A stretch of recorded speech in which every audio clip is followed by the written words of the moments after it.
Is Red Note creating a new level of class consciousness within Gen Z? Let's talk about that, shall we? Oh, good mythical morning intro. Oh.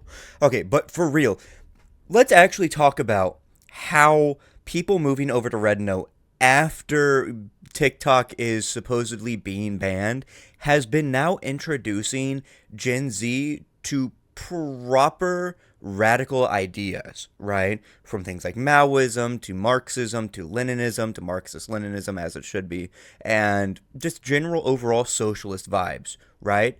That is such a good thing. I talked about this in my last video about how having these ideas, first and foremost, presented to Gen Z is awesome because many of these Gen Zers were already left leaning, right? Given the fact that they support things like Palestine, they support things like LGBTQ rights, racial rights, and equality, and the like, right?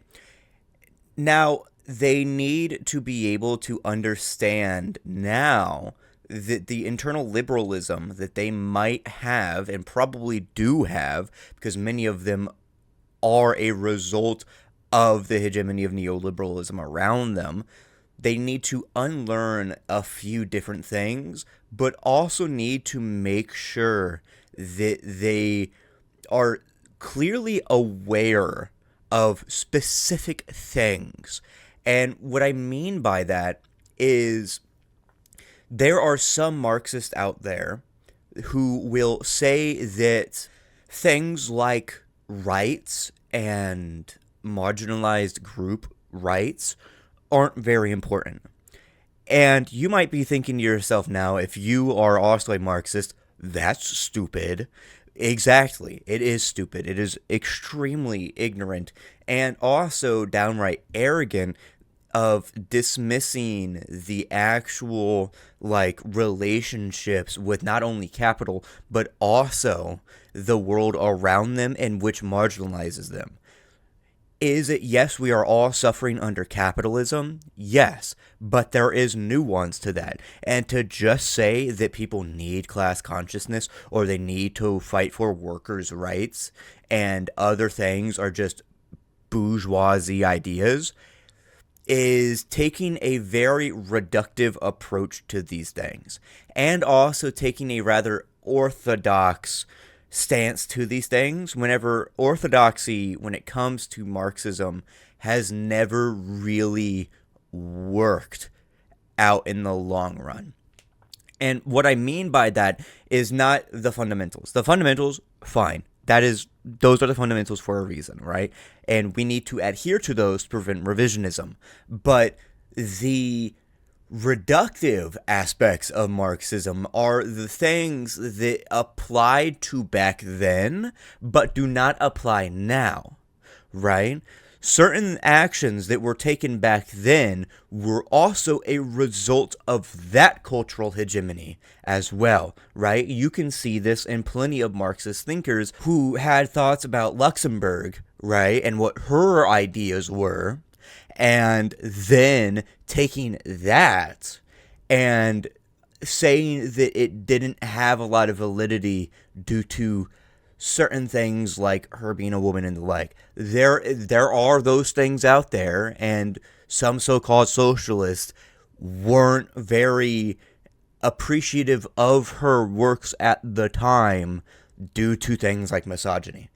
And even now, that is still in play, despite the fact she is very much correct in everything that she said.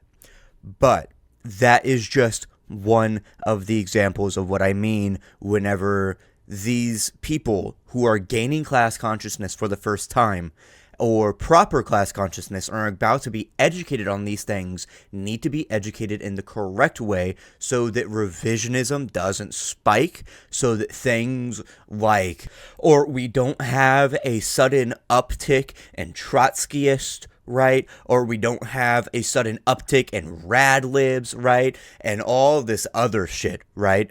Or even something as like hardliners or orthodox, right, who fail to understand and implement the teachings of other socialist leaders, such as Lenin, or what Mao had to say, or the way that even Stalin worked in what he had to think, or other things, right? You can even then apply things what Che had to say, and then Castro had to say, and all these other leaders, and and Uncle Ho Chi Minh, right?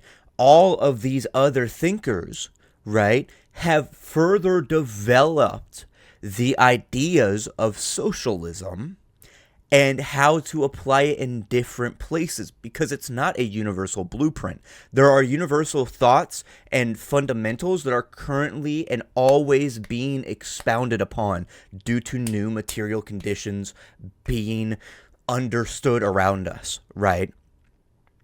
And then we can also take what they failed at and learn from it. So, yeah, that's why it's very important that these TikTok refugees learn properly, read theory, go read, right? Go listen, go interact, go talk, go, like, RedNote is one of the best places to do this, because there is a chance that you are going to be able to talk to a person who is within one of the largest organization of communists in the world, right? The Chinese Communist Party has 90 million people in it last time I checked, right? And that is such an insane amount of people. That is more than any organization in the world. Go ask questions. Go look up online questions, right? Reddit is a cesspit. It is one of the worst places for you to find and learn about Marxism whenever you go to certain places, right? But it is also fantastic for trying to learn fundamentals and getting new opinions and new ideas as well, right? There are so many different places for you to check out and for you to really understand the ideas of Marxism. Go look up Hakim. Go look up Second Thought, First Thought. Go watch, people might not like him, but if you want an introduction to certain ideas that are actually pretty socialist and not just radlib, go watch Hassan. Go do all this other shit, right? There are plenty. Pearls of the Round Table. There is also plenty of new sources as well, like Democracy Now!, which is left-leaning, not very leftist, but very, very left-leaning. Then there's Counterpunch. Then there's all sorts of other things that you can go and read and listen to and further your journey on being a person of the people. So thank you so much for watching, and I'll see you guys in the next video. Support me on Patreon. Bye-bye.